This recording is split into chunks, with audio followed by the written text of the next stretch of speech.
coordinate this great event today.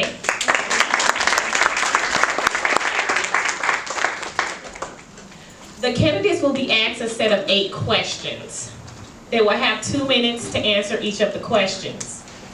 At the end, the candidates will have 3 minutes for closing statements. Okay? We will begin the Q&A session now.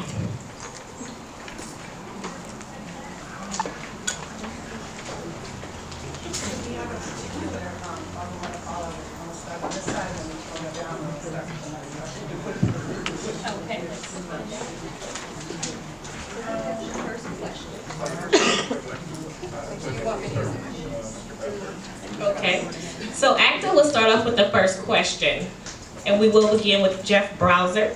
This is one of our candidates as well, Bowser. Sorry about that. Did not mean to slander her name.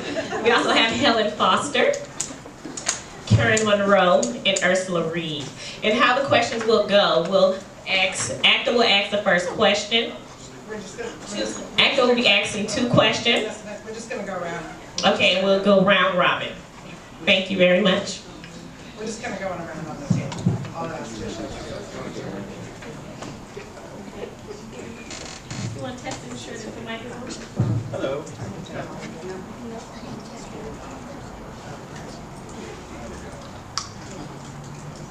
Can you hear me now? Oh, yeah. We will share the mic. Hello? Is this on? It's on. Hello? I'm representing ACTA. My name is Lisa McCarty. I'm a teacher. And our first question, we'll just go down the line, I guess, is how do you define the role of superintendent? And what are your top 3 priorities if elected?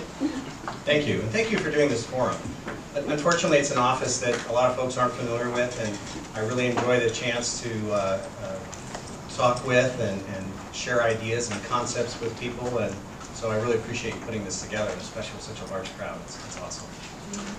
You know, the county superintendent, as you well know, with a lot of the changes that we're seeing in education today, is that we have this nexus, and that nexus has a lot to do with helping our underserved children. And that nexus is coming together with a couple different things, and it's a big challenge, I think, for our teachers throughout the county. And that has a lot to do with Common Core, the new Smarter Balance Assessment, and also the governance role as it relates to the local control accountability plan. And so the role of the superintendent really has several functions. One is to be the leader of the county. And it's so important to create, in my mind, to create an Alameda County Education Coalition to really focus on those key stakeholder groups, both our teachers, our classified associations, our school boards, our administrators, so that we then come together and take a stand for Alameda County and education in our county. Because frankly, if we aren't that bully pulpit, someone else will be do the talking for us. So one of my priorities is advocacy and engaging our legislators. Last year we had, or the last election cycle, we had 37 freshman assembly members that really don't know a whole lot about education. And we had a lot of change that happened over the last several years with the way that we're funded. So it's absolutely critical that we have advocacy, and that advocacy needs to be with all of our key stakeholders. The second thing is the county office needs to take a leadership role in the area of staff development and training, and that's the service agency side. And it's so important, especially now as we talk about Common Core and all the challenges that our teachers face. It's very important that we have staff development and training for those teachers. And that's really a partnership between the school districts and the county office of education. My third priority is to make sure that we integrate and provide technological services for our districts. I think that Alameda County historically has been the leader in technology. We're seeing that emphasis with the Smarter Balance Assessment. We're seeing that with the threads within the Common Core. And it's very important we take a leadership role to provide those resources across the county.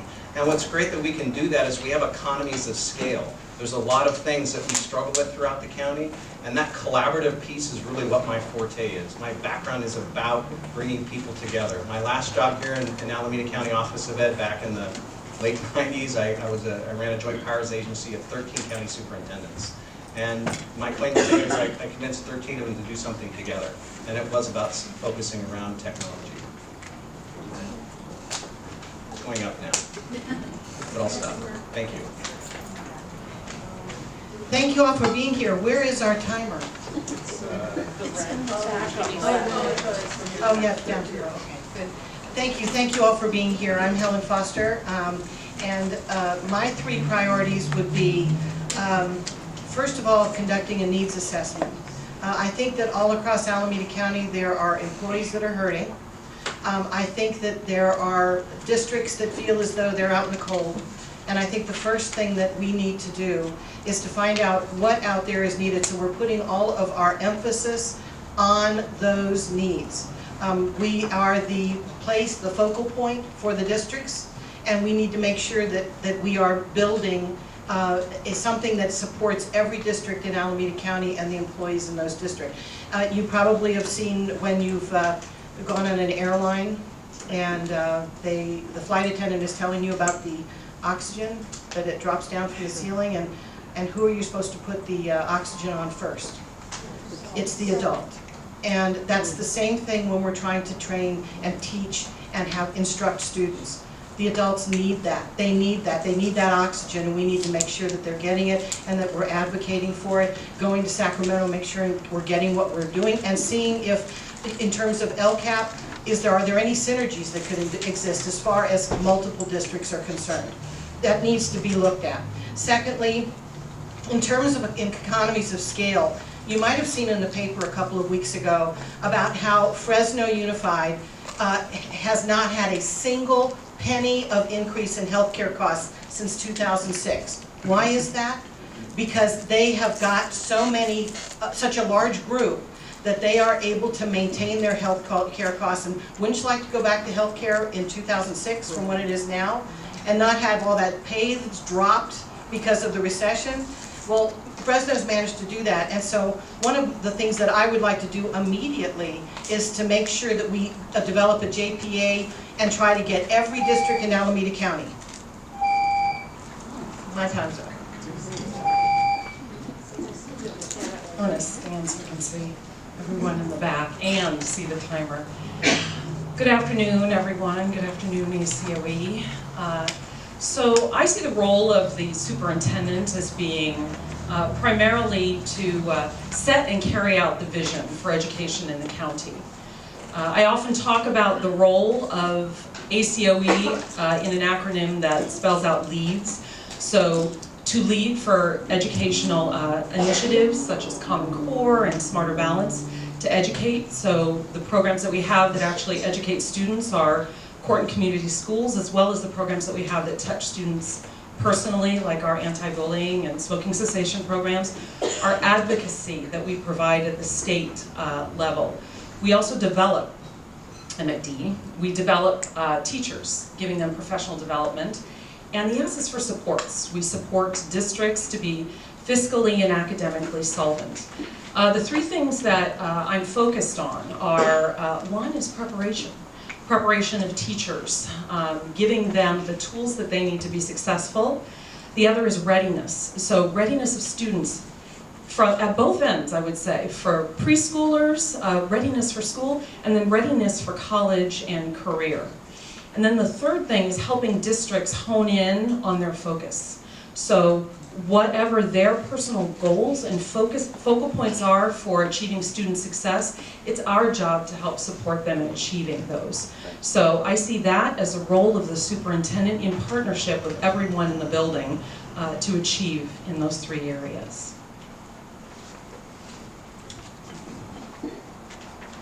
I'll wait for the time to be reset. Okay.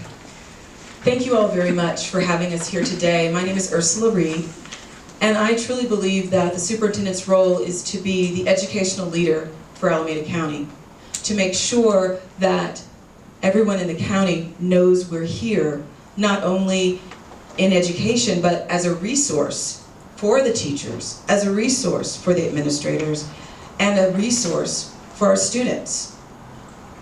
My main goals would be to put the students first. The students have been last for so long, and our students are falling through the cracks.